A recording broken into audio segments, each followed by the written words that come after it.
Hai teman-teman, selamat pagi. Di sini kami akan menampilkan hasil presentasi kami, yaitu tentang penjualan konsinyasi. Terlebih dahulu saya akan menjelaskan profil kami.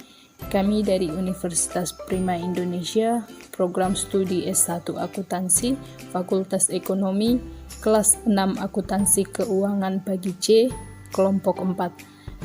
Yaitu dengan saya sendiri, Ramah Muhammatanari, dengan NIM 183304010182, dan dengan teman saya Fitrianti Manalu dengan NIM 183304010166, dengan dosen mata kuliah kami yaitu Ibu Hotmah Mentalita SE MSI.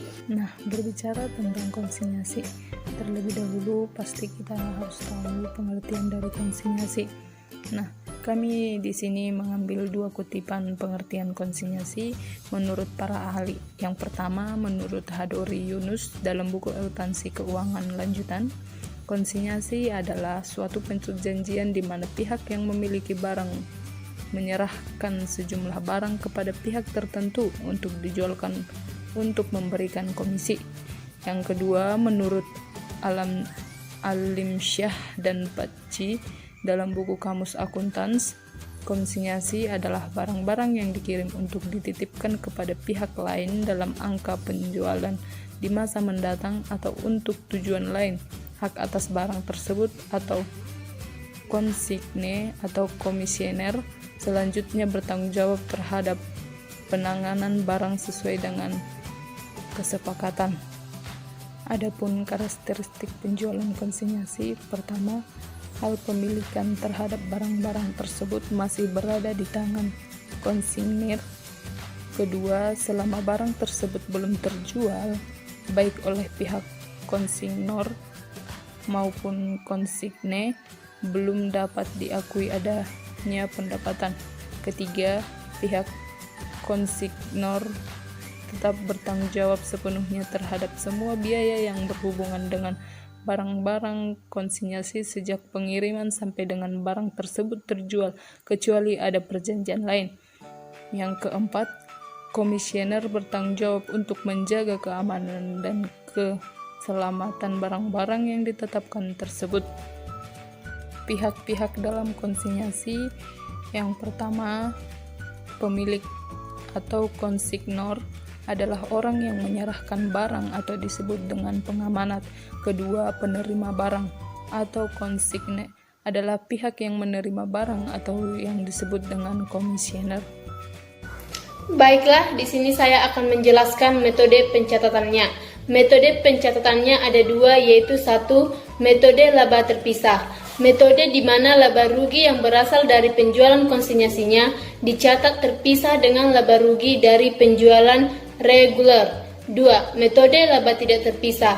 Metode di mana laba rugi yang berasal dari penjualan konsinyasinya tidak terpisah dengan laba rugi penjualan reguler. Manfaat konsinyasi. Pihak pemilik barang disebut pengamanat atau konsinyur. Manfaat konsinyasi bagi pengamanat: 1. Daerah pemasaran menjadi lebih luas. 2. Harga jual eceran dapat dikendalikan. 3. Memungkinkan diperolehnya penjualan khusus bagi pihak penerima barang disebut komisioner atau konsinyasi. 4. Terhindar dari risiko kepemilikan barang. 5. Mengurangi modal kerja.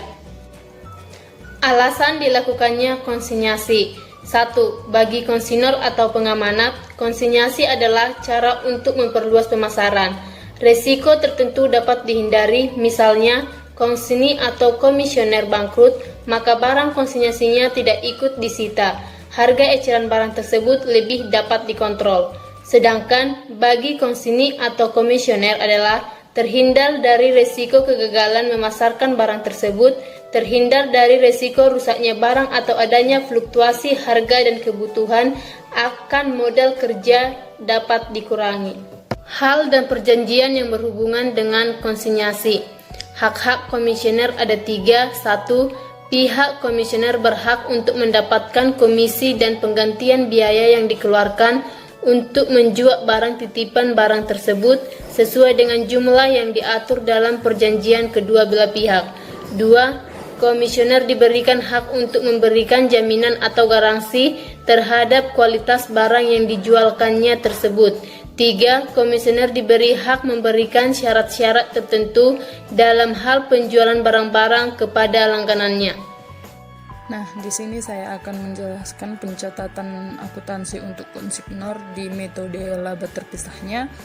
Pencatatan untuk pengiriman barang konsinyasi, ayat jurnalnya barang konsinyasi pengiriman di debit pada persediaan di kredit, pembayaran biaya angkut barang konsinyasi, ayat jurnalnya barang konsinyasi biaya angkut pada kas. Lalu menerima laporan pertanggungjawaban yang berisi penjualan, biaya dan pendapatan akan diterima konsinyur. Ayat jurnalnya piutang komisioner dan barang konsinyasi biaya komisi pada barang konsinyasi penjualan. Lalu menerima pembayaran dari komisioner. Ayat jurnalnya kas pada piutang komisioner.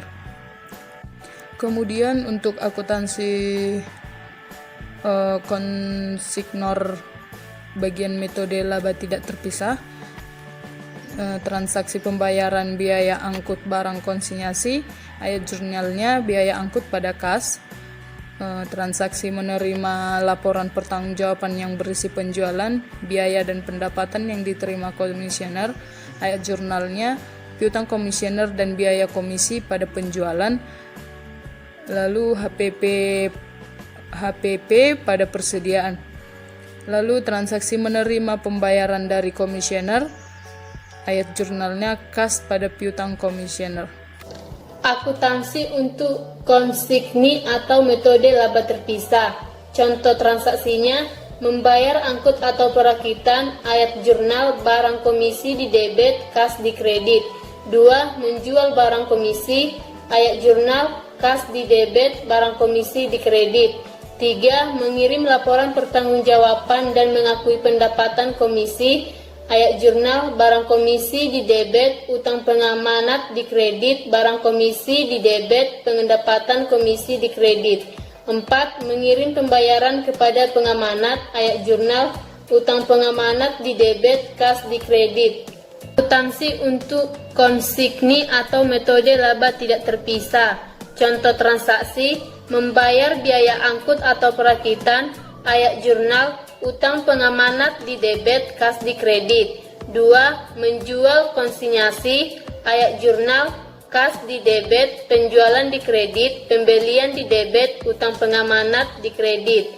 3. Mengirim pembayaran kepada pengamanat, ayat jurnal utang pengamanat di debit, kas di kredit. Oke, kita akan lanjut dengan contoh studi kasus. Pada tahun 2010, CV Juara mengadakan perjanjian konsinyasi dengan toko Arena. Isi perjanjian tersebut antara lain, pertama, CV Juara akan menitipkan sepeda ke toko Arena. Yang kedua, toko Arena berhak atas komisi sebesar 10% dari penjualan. Yang ketiga, semua biaya ditanggung oleh konsignor. Yang keempat, toko Arena harus membuat pertanggungjawaban secara per bulan dengan keterangan CV Juara mengirimkan 200 unit sepeda ke toko Arena dengan harga pokok sepeda sebesar 200.000 per unit, sedangkan harga jual ditentukan sebesar 400.000. Lalu CV Juara membayarkan biaya angkut sebesar 250.000. Toko Arena menerima kiriman sepeda dari CV Juara dan membayar ongkos rakit sebesar Rp1.000 per unit. Lalu toko Arena berhasil menjual keseluruhan barang dagang secara tunai, kemudian mengirimkan laporan hasil penjualan ke CV Juara. Yang terakhir, toko Arena mengirimkan kas yang menjadi hak CV Juara. Nah, penyelesaiannya kita menggunakan metode yang telah dijelaskan tadi di sebelumnya. Yang pertama, kita menggunakan metode laba terpisah. keterangan pengiriman barang ke toko Arena. Di kolom konsignornya nama akunnya barang konsinyasi, pengiriman barang di sebelah debit sebesar 400.000 pada persediaan di sebelah kredit sebesar 400.000, dan di kolom konsignanya tidak ada pencatatan. Lalu pembayaran biaya angkut oleh CV Juara, di kolom konsignornya barang konsinyasi biaya angkut di sebelah debit sebesar 250.000 pada kas di sebelah kredit sebesar 250.000. Di kolom konsignenya tidak ada pencatatan. Lalu penerimaan barang oleh toko Arena, di kolom konsignor dan konsignenya sama-sama tidak ada pencatatan. Lalu pembayaran biaya rakit oleh toko Arena, di kolom konsignornya tidak ada pencatatan. Lalu di kolom konsignenya barang komisi sebesar 200.000 pada kas sebesar 200.000. Lalu laporan hasil penjualannya, yaitu bagian-bagian penjualan 200 kali 400, komisinya tadi sebesar 10% dikali 80.000, biaya rakit 200 kali 1,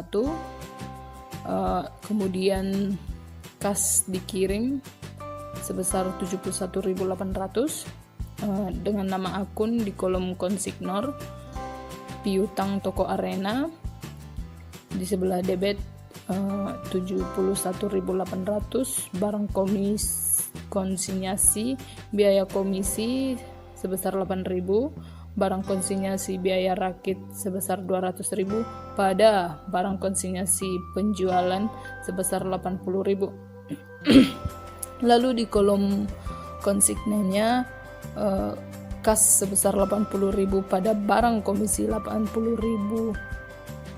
Lalu barang komisi sebesar 71.800 pada utang CV Juara sebesar 71.800. Lalu barang komisi sebesar 8.000 pada pendapatan komisi sebesar 8.000.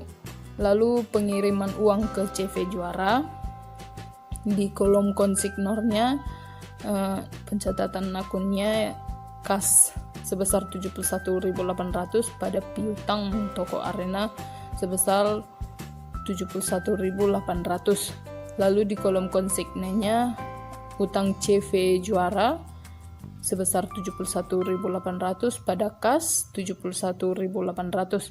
Lalu tutup bukunya di kolom konsignor.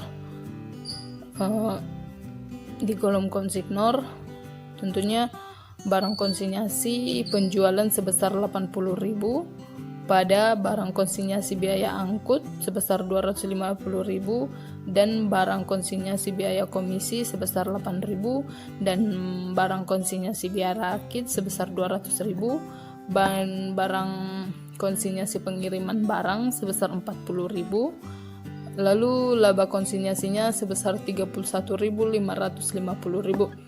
Lalu laba konsinyasi di sebelah debit sebesar 31.550 pada iktisar laba rugi sebesar 31.550. Lalu kita lanjut dengan metode laba tidak terpisah. Pengiriman barang ke toko Arena, pihak konsignor atau konsigne tidak ada pencatatan. Pembayaran biaya angkut oleh CV Juara, hanya pihak konsignor yang membuat pencatatan, yaitu biaya angkut di sebelah debit sebesar 250.000 pada kas. Lalu penerimaan barang oleh toko Arena, di pihak konsignor ataupun konsigne tidak ada pencatatan. Di pembayaran biaya rakit oleh toko Arena, di bagian konsignornya tidak ada pencatatan. Lalu di bagian konsignenya pencatatannya utang CV Juara di sebelah debit sebesar 200.000 pada kas di sebelah kredit sebesar 200.000. Lalu laporan hasil penjualan.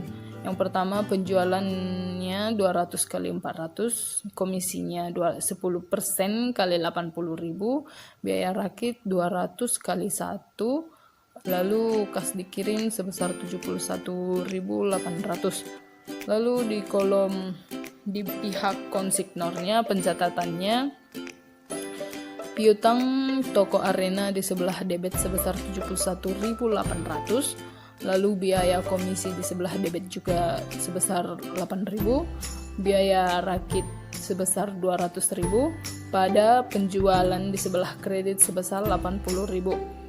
Lalu harga pokok penjualannya di sebelah debit sebesar 72.000, pada persediaan sebesar 72.000. Lalu di pihak konsignenya melakukan pencatatan, yaitu kas di sebelah debit sebesar 80.000, pada penjualan sebesar 80.000. Lalu pembelian di sebelah debit sebesar 72.000, pada uang CV Juara sebesar 72.000.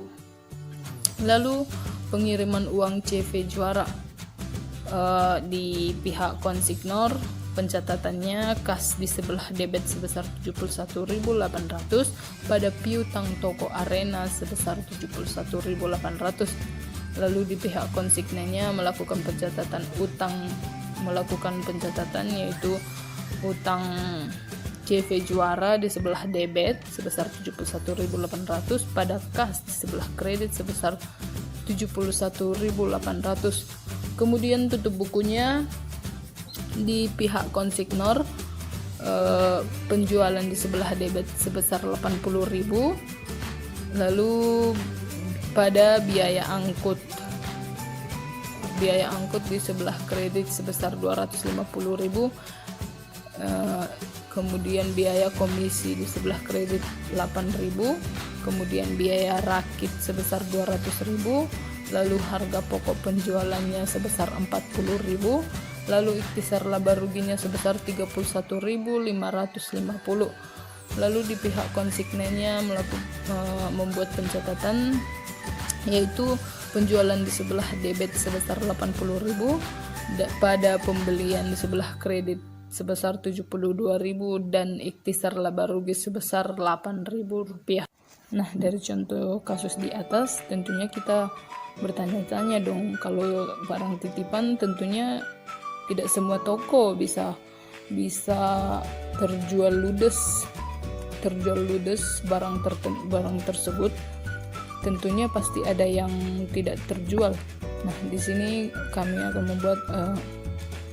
kami akan menjelaskan bagaimana jika belum terjual di akhir periode. Nah, akuntansi barang untuk titipan yang belum terjual di akhir periode, akuntansi bagi konsignornya, pertama, persediaan tersebut akan dicantumkan sebagai persediaan akhir, di mana nilai persediaan akhir adalah sebesar harga pokok ditambah biaya-biaya yang telah dikeluarkan yang menjadi bagian dari persediaan baik oleh konsignor maupun konsigne secara profesional. Yang kedua, pada akhir periode akan ada penyesuaian, yaitu memasukkan biaya lain selain harga pokok ke dalam persediaan. Lalu di bagian akuntansi bagi konsignenya, konsigne tidak melakukan pencatatan penyesuaian karena barang tersebut bukan persediaannya. Sekian hasil penjelasan kami. Jika ada kesalahan dalam menjelaskan atau membaca, mohon dimaklumi. Terima kasih untuk waktunya sudah menyaksikan hasil presentasi kami. Semoga bermanfaat. Terima kasih.